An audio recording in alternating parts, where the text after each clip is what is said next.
Hey guys, welcome back to another tutorial.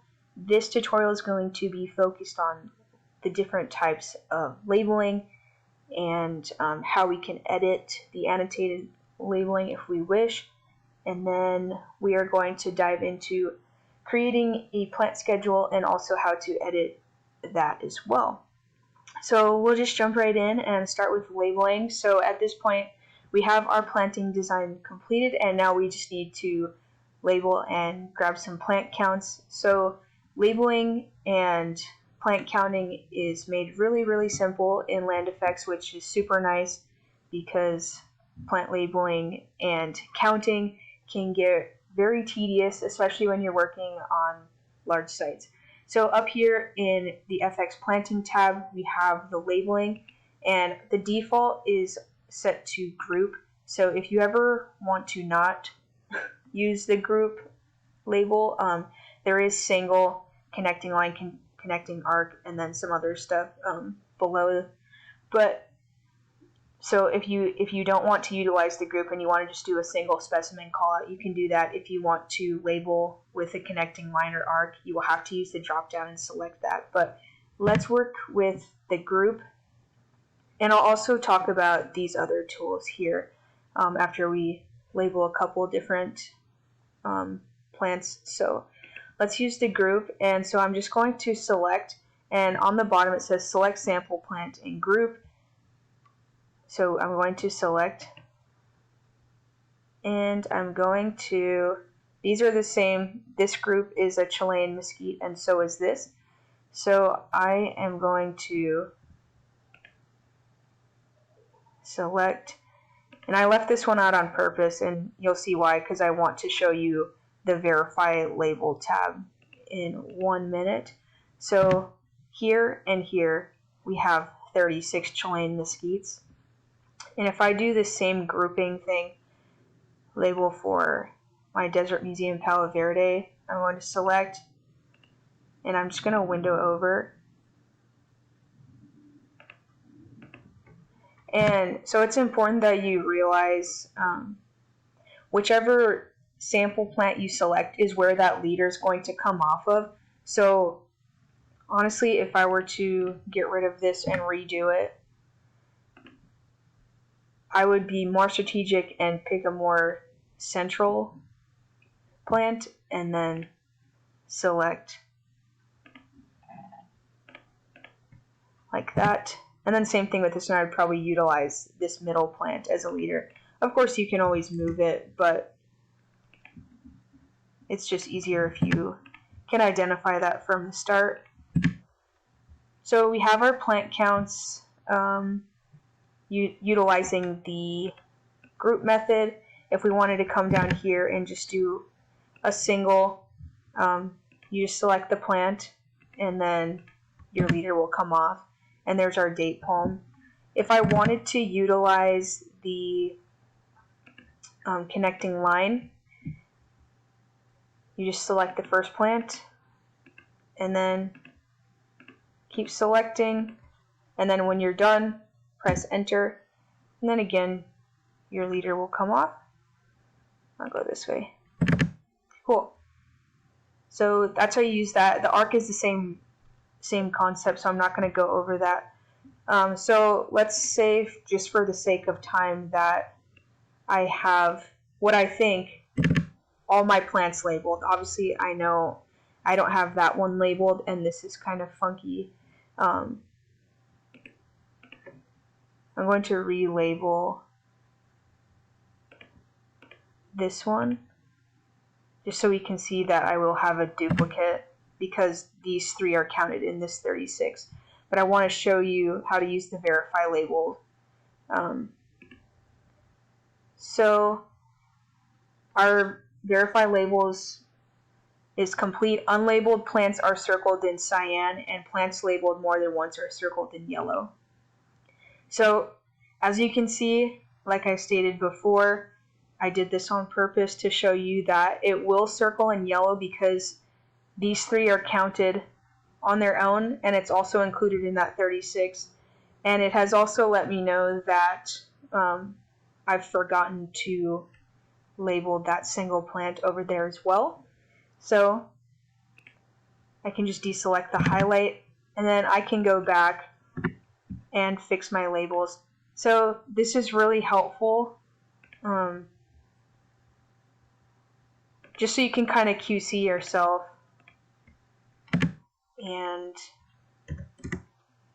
make sure you're not double counting or anything like that. So, or missing any labels for that matter. For that one, I can just do a single here, and I guess move that up. So really, really simple. If we wanted to edit these, because I don't have the size of the plant in there, because as you can see over here in the plant manager, I hadn't input that information. So if you wanted to change the way this labeling looks, what you can type in is preference and select the FX planting preference, and then it will take you to this, and there's just a bunch of different options, and if you wanted to change the plant label, you can click in here and it will give you this. If you want it as a block instead of a liter, you can specify that as well and select from there. So I'm going to keep it as a liter, but say I just want something really simple, I can select that and press OK. And if I were to relabel anything,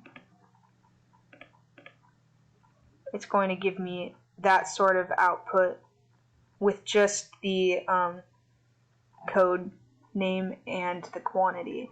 So you can play around with that. That's how you edit those. So just remember, you have to type in preference and then select the land effects preference, and this this window will open, and you can even change your arrow style. You can change what the field is if you want to have it include something else. So I don't worry about that too much, but you can, like I said, change that. It could be cost for, if that was something that was important to note. But again, we don't really have, it could be anything within this edit. So it could be group, it could be, yeah, your cost. You could add a different field and maybe just have it be the width. And you could specify the width of the plant, of the canopy. So anyways, that's how you label. I think it's pretty straightforward. Let me know if you have any questions on that. As far as creating a plant schedule, it's really, really simple. And there's also ways that you can change how it looks.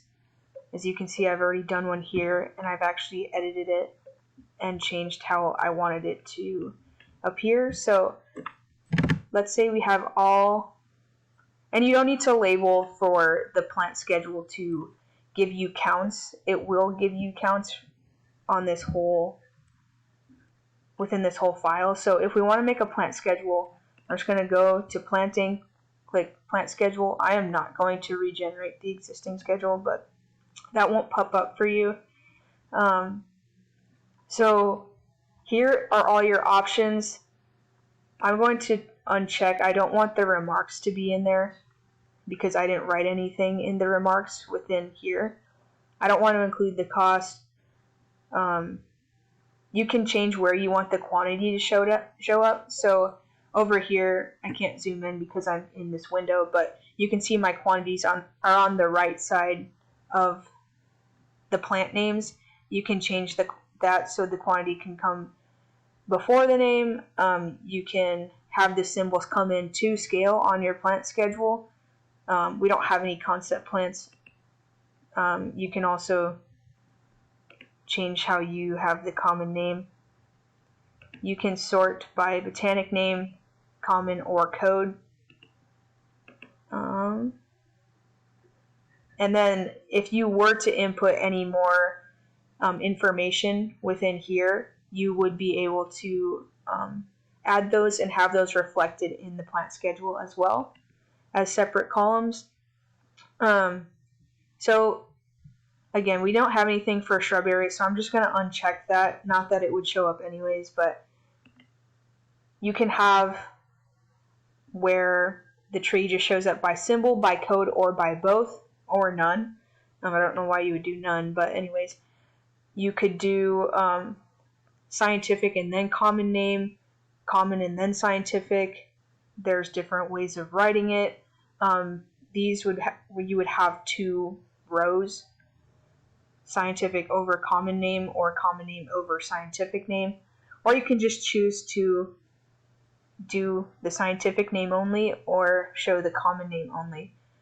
So we don't have any details, so I'm going to remove those.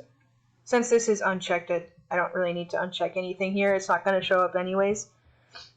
But I had selected botanic and common name in the same row, so I'll press OK.